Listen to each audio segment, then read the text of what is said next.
Hi, it's Carrie, and I wanted to address the eclipse that's coming up. Everything that I research always ends up pointing back to the flat earth theory, and I find that fascinating. If you're interested in why I think that supports the flat earth theory, then I'll tell you why. Okay, so the earth is spinning from west to east. That's the only way the sun can come up in the east, right? Okay, so when the moon is between the sun and the earth, and the moon is relatively stationary, because in order for there to be an eclipse, you have to have a certain period of time where the moon is in front of the sun, correct? So it doesn't really matter how fast the moon is spinning or how fast the earth is spinning. What matters is that there's a time period where the shadow of the moon is supposed to be shining down on Oregon and moving across to North Carolina or South Carolina. I can't remember. But anyway, it's a matter of physics. You have to understand that a shadow is not going to move from west to east if the earth is spinning west to east. It's impossible.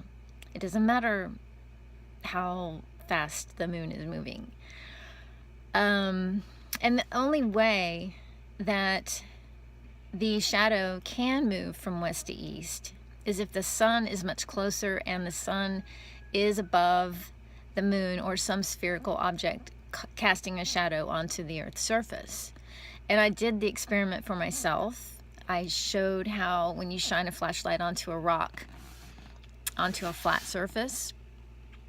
I'll do it right now, as a matter of fact, in case you people just don't want to believe it. Let's go ahead and do this. Okay, so the flashlight is the sun and the rock is the moon, and the surface of this table is supposed to be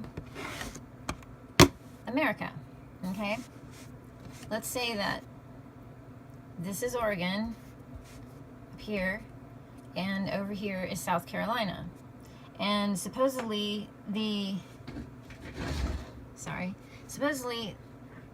supposed to see a shadow moving from Oregon to South Carolina as the moon crosses in front of the sun. Okay, so apparently the earth is supposed to be spinning from west to east.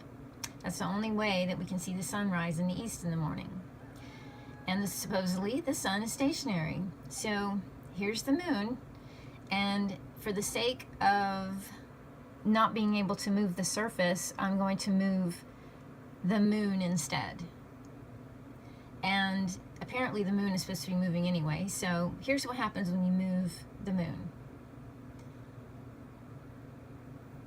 Well, I gotta get it so you can see the shadow. Here's my hand and there's the shadow. Ready? There's the moon moving from west to east.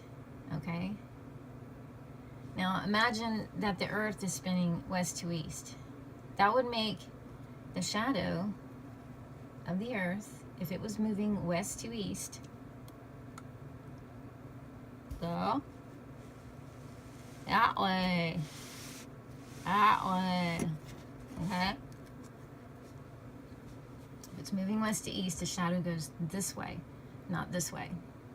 Now, what's interesting is, if the sun were moving over the moon, look what happens to the shadow. The sun is moving from, let's go from east to west, and watch what happens to the shadow. It moves from west to east. The shadow moves from west to east when the sun moves east to west. That's what happens when the sun is moving.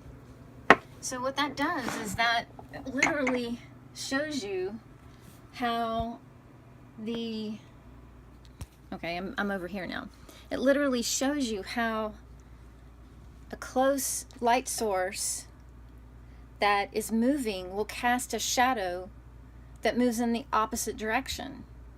and the surface has to be still for that to happen. So it literally proves the flat earth theory, unless someone has a better idea.